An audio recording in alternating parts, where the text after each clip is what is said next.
नमस्कार। News state Madhya Pradesh Chhattisgarh का digital platform देख रहे हैं आप। मैं हूं आपके साथ साक्षी गुप्ता। आज बात करेंगे, रूस ने यूक्रेन को परमाणु बम से उड़ाने की धमकी दी है, हमले करने की धमकी दी है। अब ऐसे में क्या तीसरे विश्व युद्ध की शुरुआत होने जा रही है? क्या तीसरा विश्व युद्ध होगा? दुनिया की नजरें अब टिकी हुई हैं कि आखिरकार अब होने क्या वाला है। इसको लेकर आज चर्चा करेंगे। हमारे सहयोगी साहिल भी जुड़ेंगे और बातचीत करेंगे कि आखिरकार अब होने क्या वाला है। रूस ने अचानक से इस तरह की धमकी देने की शुरुआत क्यों कर दी है?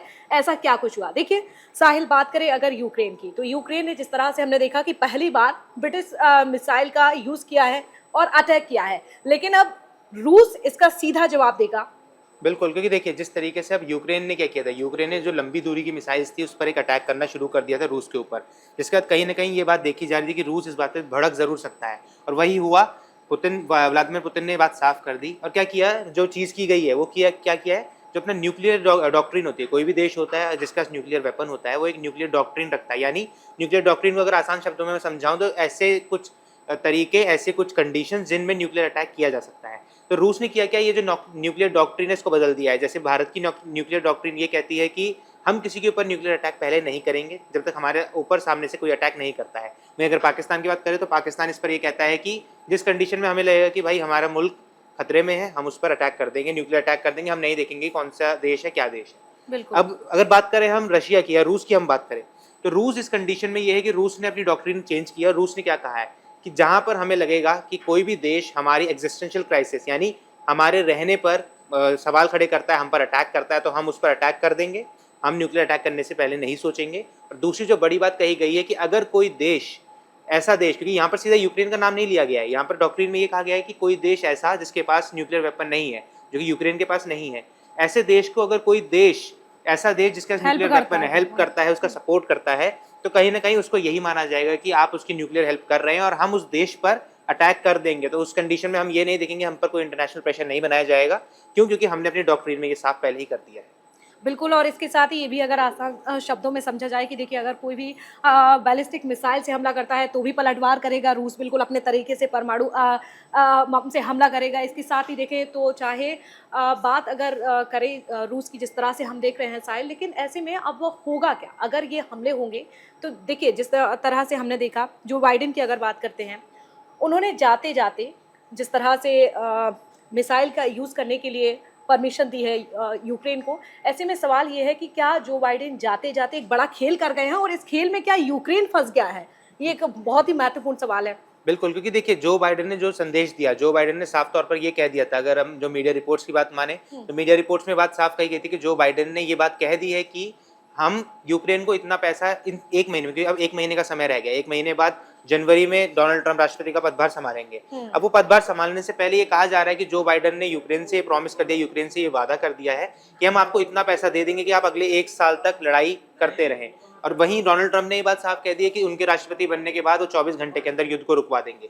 तो कहीं ना कहीं अब जो पैसे का लेन देन है, भले ही वो पैसे का लेन देन जरूर हो जाए, मगर प्रॉब्लम कहाँ आएगी, क्योंकि देखिए भले ही वो पैसे उनको दे दे, पर अगर वेपन्स चाहिए, अगर उनको हथियार चाहिए, तो कहीं ना कहीं उनको अमेरिका से ही सप्लाई किए जाने हैं। बिल्कुल। और वेपन्स ऐसे नहीं है जो एक दिन में बन जाएंगे। मान लीजिए वो किसी टैंक की डिमांड रखते हैं, या वो कहते हैं हमें कोई फाइटर जेट चाहिए, तो फाइटर जेट ऐसा नहीं है कि आपने आज डिमांड किया और आपको कल मिल जाएगा।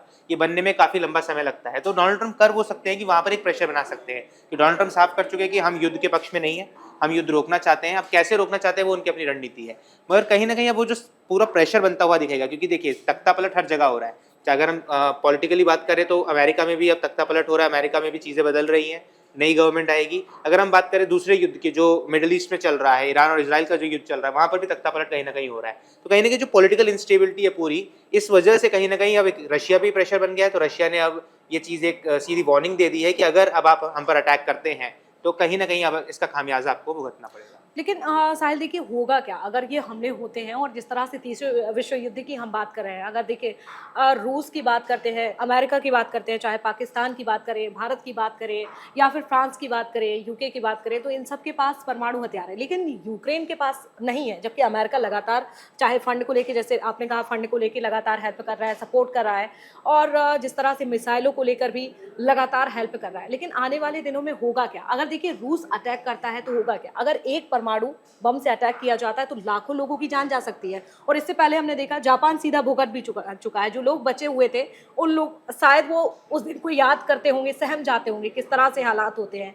ऐसे में अगर ये दिन जो है आते हैं, हमले होते हैं, तो कैसे निपटेगा यूक्रेन? देखिए जो ये युद्ध है, चाहे अब हम रूस यूक्रेन के युद्ध की बात करें या ईरान इसराइल की बात करें, तो दोनों युद्ध हैं कहीं ना कहीं 2025 में ये रुक जाएंगे। हालांकि ये इसके रुकने से पहले कितना खून खराबा होता है, कितनी लड़ाई की जाती है, किस लेवल पर डिस्ट्रक्शन होता है, ये अभी कहना मुश्किल है। क्यों? क्योंकि अगर न्यूक्लियर अटैक होगा तो मान लीजिए अगर रूस भी न्यूक्लियर अटैक करता है, तो क्योंकि अमेरिका साथ दे रहा है यूक्रेन का, तो कहीं ना कहीं अमेरिका पर एक प्रेशर रहेगा।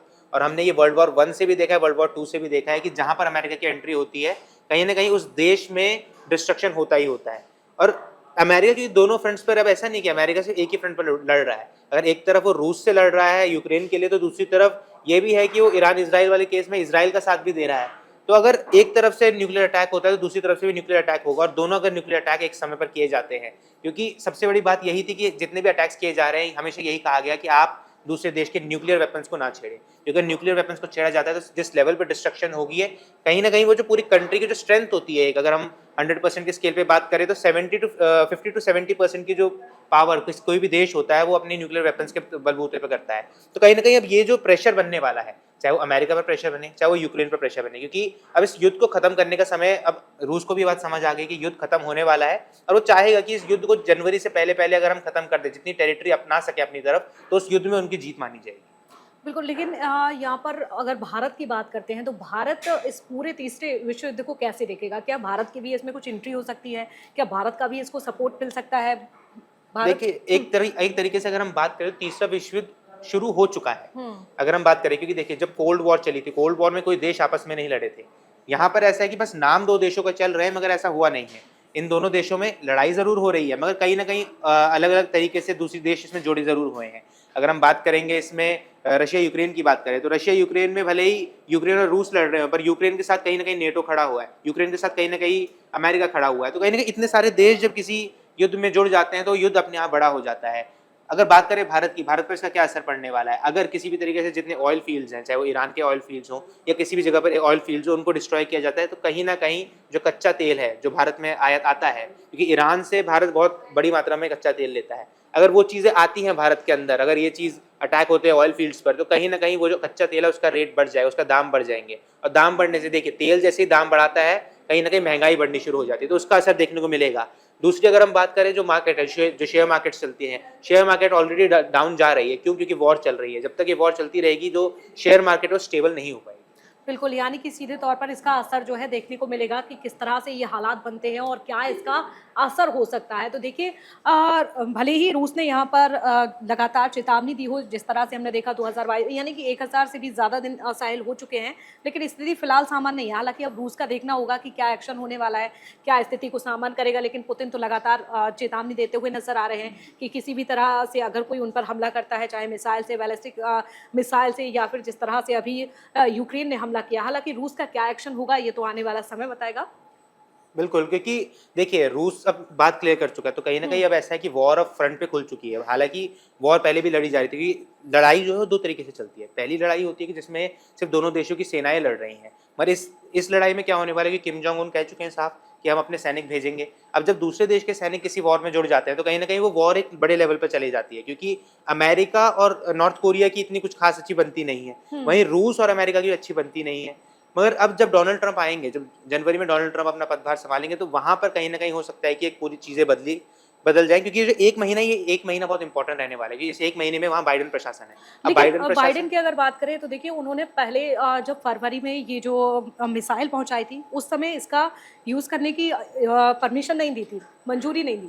लेकिन अब जाते जाते उनका कार्यकाल पूरा होने वाला है और उससे पहले वो परमिशन देते हैं, तो क्या उन्होंने एक मैसेज देने की कोशिश भी की है कि भाई वो इतने अपने कार्यकाल में इतने बड़े और डिसीजन भी ले सकते हैं? बिल्कुल, देखिए, और हम इसको अगर हम वहाँ की पॉलिटिक्स के हिसाब से समझे तो हो सकता है कि अमेरिका में जो बाइडेन प्रशासन है वो कहीं ना कहीं डोनाल्ड ट्रंप पर एक प्रेशर बनाना चाहे, क्योंकि देखिए एक महीने का समय बचा है। अगर इस एक महीने में चीज़ें बदली जाती है, इस महीने में कि कुछ ऐसे डिसीजन ले लिए जाते हैं जिनको डोनाल्ड ट्रंप के लिए वापस लेना मुश्किल हो जाए, तो कहीं ना कहीं डोनाल्ड ट्रंप का वो बयान कि मैं एक दिन के अंदर 24 घंटे के अंदर युद्ध रुकवा दूंगा, कहीं ना कहीं वो बयान फीका जरूर पड़ सकता है। तो कहीं ना कहीं ये जो प्रेशर है, कहीं ना कहीं वहाँ की पॉलिटिक्स इसमें कहीं ना कहीं खेल रही है और इस पे असर दिखा रही है। अब हालांकि देखना होगा कि रूस की क्या ये धमकी जो लगातार दे रहा है, जो चेतावनी दे रहा है, यूक्रेन और रूस का क्या युद्ध रुकेगा या फिर नहीं रुकेगा, तीसरा विश्व युद्ध किस तरह का होगा। आप क्या सोचते हैं? लगातार जो धमकियां दी जा रही हैं, हमले की बात कही जा रही है, तीसरे विश्व युद्ध की बात कही जा रही है, आप क्या कहेंगे? हमें कमेंट करके जरूर बताइएगा और लगातार खबरों के लिए देखते रहिए आप news state Madhya Pradesh Chhattisgarh. News nation अब व्हाट्सएप पर खबरों की ताजा अपडेट के लिए न्यूज नेशन के इस क्यूआर कोड को स्कैन करें।